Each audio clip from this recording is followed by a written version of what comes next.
Hello there, welcome to another exciting edition of Sports Pizza. My name is Edwin Onyebolisi. I'm so excited to be on your screen once again. We have a lot in store for you, from European football to the local scene. And of course, we have the Tipsters Corner, where we'll give you the very best of tips going into the weekend. And it's a weekend that will climax in the next couple of seasons.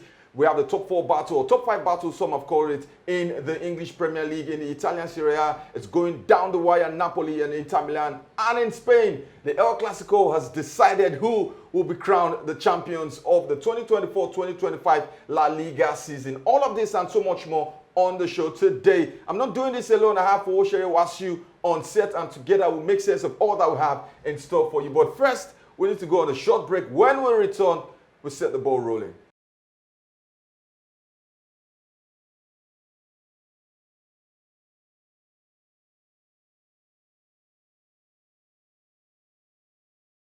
Welcome back. It is Sports Pizza. If you're joining us for the very first time, my name is Edwin Onyebolisi, and of course I have Fowoshere Wasiu in the building. Wasiu, welcome. How you doing? I'm very good. Thank you very much, Edwin. It's another weekend of beautiful football, and we saw exhilarating football all over Europe, and it's good to be back here to dissect every action in Europe this weekend. All right, let's start with the UEFA Champions League. We saw the semi-finals at the Giuseppe Meazza.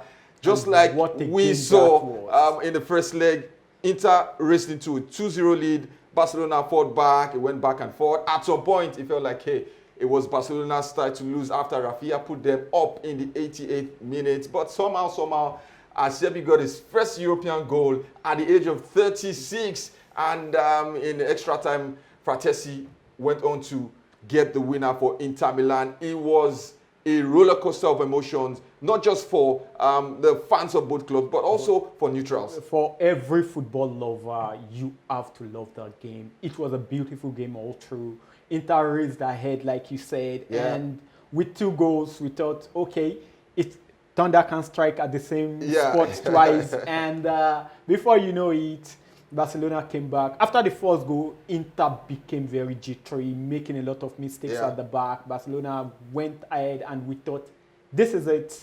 It's over.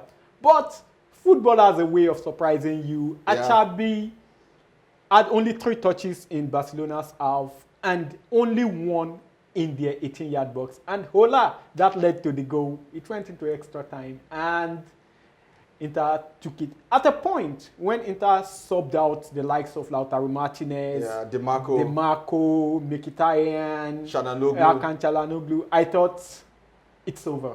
It's over. But this is what a strong bench does for you. You can replace quality with quality. That's what most teams do not have. And that is what distinguishes the big teams from the smaller teams, and that is what saved Inter on the day. For Barcelona, it's always the highway or no way. They are an attacking team. They're relentless in their pursuit of scoring goals, and I thought that was their Achilles heels in this tie. With 2 minutes left on the clock, I thought a bit of control, managed the game better, and they robbed themselves of a potential treble. Yeah, I agree with you. However, why change a working system?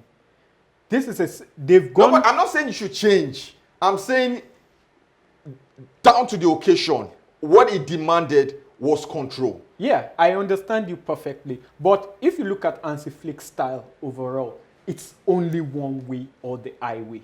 You go attacking all through the game. They do not have another way. They do not know how to play another style. That's what they've done all season. Even when at the beginning of the season it wasn't working very well, you can see that they stuck with it, and it has saved them all through the season. So they believed they could come back. They believed they could control the game. They said the best form of defense is attack, and they believed that if they kept attacking, they could see out the game. Unfortunately, football have a way of giving us these dramas, and it turned.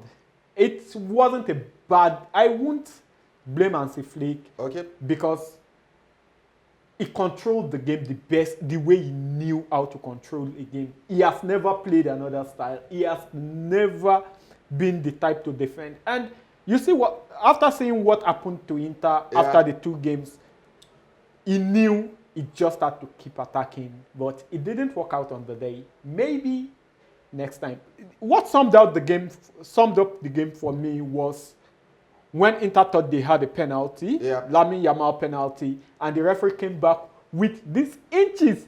You are this close. That summed up the game for Barcelona for me. They were this close to making it to the final. For Paris Saint-Germain, Arsenal, after the game, Mikel Arteta told the press that, hey, the best team lost. Do you think the best team lost? No, I do not agree. You had 180 minutes to prove yourself that you were the best team. You were beating home and away. At home, you could not score a goal. You are telling us their goalkeeper was the best player. Yeah, maybe he has a point there. The goalkeeper was the man of the match. Some will argue even in the second leg. Raya had a fantastic game over 2 legs also. Should PSG be complaining that their goalkeeper did not stop them from scoring multiple goals? No, they stuck to the game. They scored their goals. They did the job. Do the job. And obviously, you can see Arsenal have not been able to score as many goals recently. They've been struggling to find the back of the net. And you can't put that on the opposition team. All right, we know the final is on the 31st of May at the Allianz Arena in Germany, Munich precisely. It is PSG versus Inter Milan. And in the small matter of the Europa League, we have 2 teams struggling in the Premier League, 16th and 17th on the table. Manchester United versus Tottenham. That final is in St. Mamés, the stadium that belongs to the team Manchester United defeated in the semi-finals.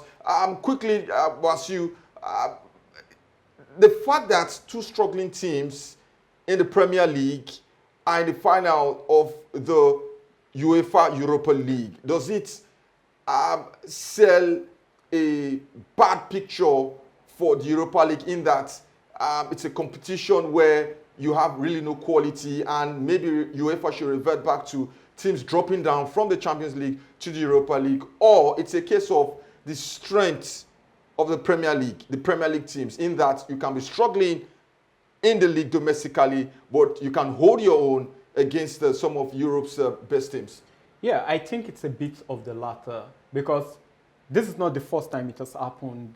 When Sevilla won it in 2011 or thereabouts, they were 11th on the table and they won it. So it's about priorities. I think these teams saw that the Premier League, it wasn't going very well in the Premier League for them, and they felt, let's prioritize this because it's another way to make it into the Champions League. And it worked. One of them will make it into the Champions League, while the other will have to go back to the drawing table. No idea of finishing 16th or 17th. Away from that, let's head straight to England. Quickly, the top 5 race is seriously hot. Arsenal have been drawn into that conversation. So you have Arsenal, you have Newcastle, you have Manchester City, you have Aston Villa. There's Chelsea in the mix, all separated by 4-5 points on the table. Wasu, how do you see this playing out? You look at a team like Manchester City, you look at their fixtures, and you think they will just cross over the line. You look at Arsenal, I think they have enough in the bank already to cross over the line. Newcastle are making a very strong point for another position, 4th position at worst. So the last position is between Chelsea, Nottingham Forest, and Aston Villa. Nottingham Forest are really struggling at the moment. They can't seem to win their games. And you look at their last 2 games, one is against a rejuvenated West Ham, and the last one is against Chelsea. It might boil down to that game to decide who goes through. Aston Villa have it easier, and I believe Aston Villa might be the one to pull through and make the the 5th position for me. There you have it from Wasu. Aston Villa to sneak into the top 5 on the final day of the season. In the Italian Serie A, it's also going to go down the wire. There's Napoli, there's Inter Milan, 1 point separate both teams. And in Spain, the El Gran Clasico, settled, done, dusted. 4 games against Hansi Flick this season, 4 defeats for Carlo Ancelotti. Not the best way to sign off your final season with Real Madrid. Yeah, you look at the El Clasico this season, it is a season to forget for Carlo Ancelotti. He's signing out, and this is not the memory he wants to take along with him. But what will always be. It has happened. There is little he can do about it. But he'll go out with his head held high because he knows he has been able, over his 2 stints with Real Madrid, he has been able to beat Barcelona. He has been able to win the La Liga, win the Champions League. I do not think this is the memory he wants to live with. Okay. But it has happened. Yeah. There's little he can do about it. So he will be going out with his head held high, knowing that he has left a big print in Madrid over his 2 stints where he has been able to defeat Barcelona. Yeah, it did not happen this season, but it happens in football. You do not always have what you want. And there's a certain Xabi Alonso who is walking through the front door at the end of the season. What is he walking into? We don't know yet, but we'll keep you abreast of all the latest happenings from the transfer windows in the coming week. From there, we'll go on a short break. When we return, there's more on the other side.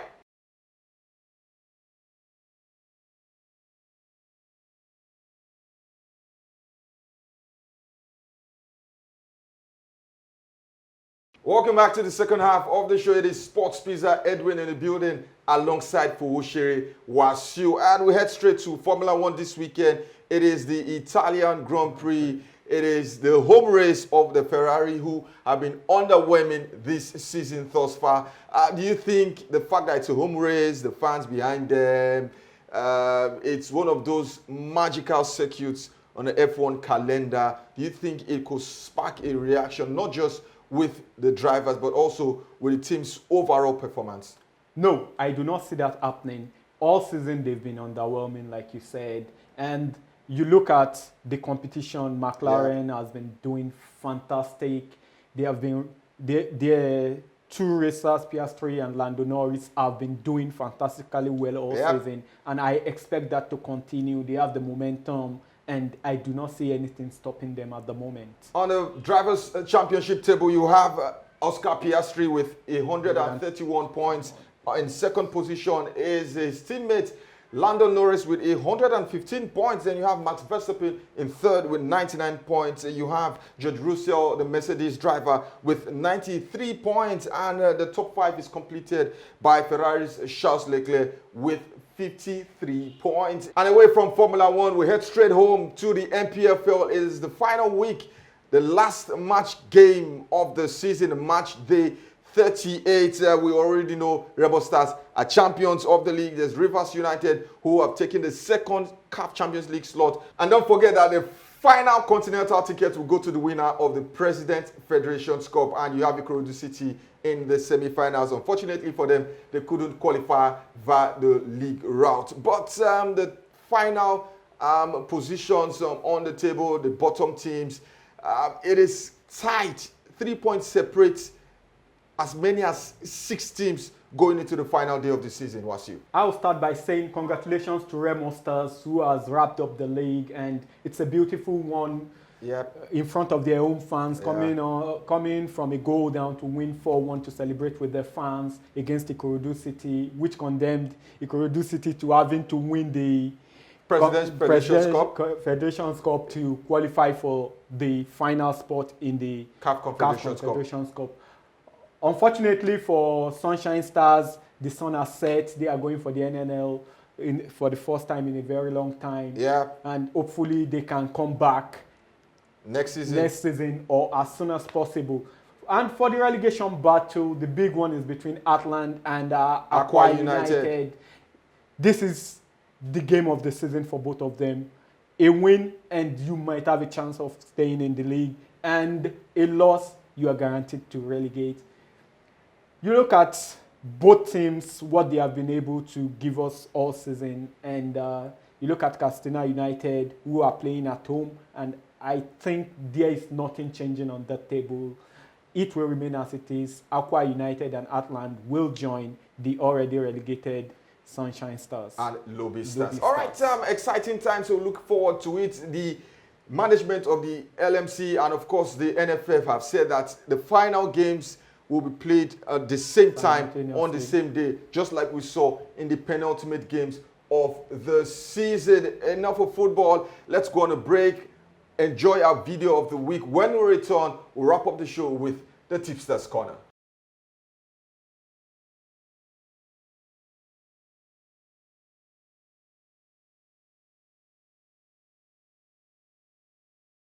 All right, welcome back from that break. I'm sure you enjoyed that video. For Chelsea fans, Wasu, it's not one they would like to look back to. Yeah, it's not a weekend they will remember fondly. Obviously, they went into the game hoping to nail down the Champions fifth League spot, yeah. But unfortunately, Newcastle they lost that that game, and Newcastle now have an advantage over them in the quest for the Champions League spot. Talking about Newcastle, Wasu, the feature on our Tipstars corner because they are away at the Emirates against Arsenal, a ground where the last time they visited, they got a much-needed win that saw them go on to lead the League Cup. Yeah, so they've played Arsenal 3 times this season.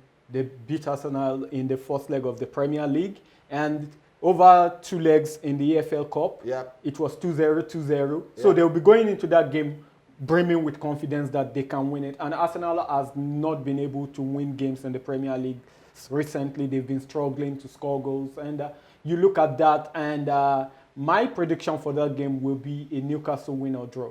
How about the goals market? Are we expecting goals? The corner kicks, the tackles, the yellow cards. What else should punters look out for? Yeah, for the corner kicks, Arsenal are corner kicks merchants. They've been providing corner kicks for us all season, and I do not see that stopping because Newcastle are an attacking team. They will get their own corners, and Arsenal will get corners also. So an over 8.5 corner in that game will be a very good market. All right, so we've gone for goals in this one. We've gone for Newcastle, a bold one. For Wasu, win or draw. You can also go for either half. I also think both teams to score will be a juicy offer for punters. Still in England, we have Chelsea, who are looking to cement their place in the top 5, and an ailing Manchester United. Yeah, this is a game for goals. So in the last 9 games, there have been 6 draws and 2 wins for Chelsea, a win for Manchester United. So looking at that game, if you are bold enough, you can go for a draw or you go for goal, which has happened in the last 7 games between these 2 teams. And finally, in the Italian Serie A, it is Inter Milan versus Lazio, a game that has serious ramifications for both sides. Lazio looking to qualify for the Champions League. Inter Milan looking to retain their Serie A title. Looking at that game, Inter have everything to play for, and Lazio have not been able to score against Inter this season at all. The first leg of the league ended in a 6-0 triumph for Inter Milan. It was a thumping, nobody saw that coming. And in the Coppa Italia also, it was a 2-0 win for Inter Milan. And looking at that, with Inter needing this game, after winning at the weekend while resting all their key players, I do not see any other result but a win for Inter Milan in that game. All right, there you have it from Wasu. Inter Milan to win this one. You can also go for the goals options. It's a game that has produced goals over the last few seasons. And if you're too scared, you can go for Inter Milan to win either half. This is the match we can take on today's edition of Sports Pizza. And this is the match we can take on the show today. I'm sure you've had fun with us, the exciting analysis, the information, education, and a bit of entertainment as a side attraction. Wasu, once again, it's a pleasure having you on set. Edwin, it's always a pleasure being here to do what we do best. Yeah. For us, sport is a religion. Yeah. It's not just a game. So on this note, I'll say do enjoy your week and have a pleasant weekend ahead. And from me, Edwin Onyebole, it's always a pleasure being on your screens. Remember to follow us on our social media platforms. The handles are showing on your screen. And don't forget, we have a YouTube page. Go there, like, subscribe, and enjoy every content for your viewing pleasure. We're back same time next week. Do have a fantastic sporting weekend.